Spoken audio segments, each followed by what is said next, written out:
It's been a couple of weeks since I was with you. The reason is that I had something so important to me to share with you, and I didn't feel like I was so prepared that I could ad-lib the whole thing. So I just decided that because of the way I feel about this information and you, that I would read so I could stick to my information, so that if I'm looking down, it's because I am reading. But this is a profoundly important message that I have for you today. When the Israelites were slaves in Egypt, Moses went out to the wilderness and was confronted by the burning bush. That must have been quite an experience. And God spoke to him and confronted him in the bush and directed him to go and to lead the Israelites out of Egypt, which was quite a shock to Moses, and he hemmed and hawed. And finally he said, well, if I go back to the people, and they'll laugh at me. And God said, tell them that I am that I am has sent you. I am that I am, or I am that I am, has sent you. You know the rest of the story. This was the introduction of the I am, and it was subsequently forgotten until the life of Jesus. He used the I am as a powerful teaching tool. I am the bread of life. I am the door. I am the vine, you are the branches. I am the resurrection and the life. Saint Germain has said that when Jesus used the I am the resurrection and the life, which happened to be at the time of raising Lazarus from the grave, that was the beginning of the huge following that developed. That's when Jesus really became popular among the people. After his life, the use of the I am was again forgotten.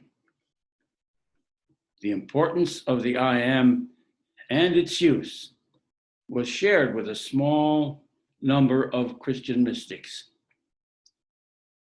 And they allowed it and allowed themselves then to become strong and effective in their spiritual work. And we've read many of the stories that relate to them and wondered how and why the I am was critical to their success. In the late 1800s, New Thought was born. You may not ever have heard of Madame Blavatsky or the Theosophical Society. Her work was huge and profound. And then there was Myrtle and Charles Fillmore and Unity, of which Janine and I are a part. Mary Baker Eddy, Christian Science, Science of the Mind, Religious Science. All of these started at the same time in the late 1800s and partly under the same tutelage. This was the first major significant change in Christian thought. Then in the late 1910s, Saint Germain, who was an ascended master, appeared to Guy Ballard on Mount Shasta, informed him on the importance and the power of the I am and how to use it. Subsequently, he brought this information to life all across the country with some 600,000 followers and students. Upon his death, and other spiritual leaders then kept on in presenting these teachings. Now, the use of the I am is well established. But I wanted to share this information with you because it is so critically important to who and what we are as people of faith. I am in the Metaphysical Bible Dictionary says, I am is God's name in man.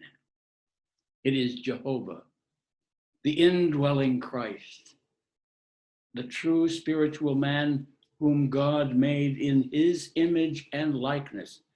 Don't forget, please, I have been made in the image and the likeness of God. By use of the I am, we link ourselves to the outer seemings, or we make conscious union with the Father, with Spirit, with abiding life, wisdom, love, peace, substance, strength, power, truth, the kingdom of heaven within us. The I am can also be explained as in the metaphysical name of the spiritual self, as distinguished from the sensate self. One is governed by God, the other by self. Christ is the name for the spiritual name. I am. Jesus called it the Father. Let go of the little self and take hold of the big self. Not my will, said Jesus, but thine be done.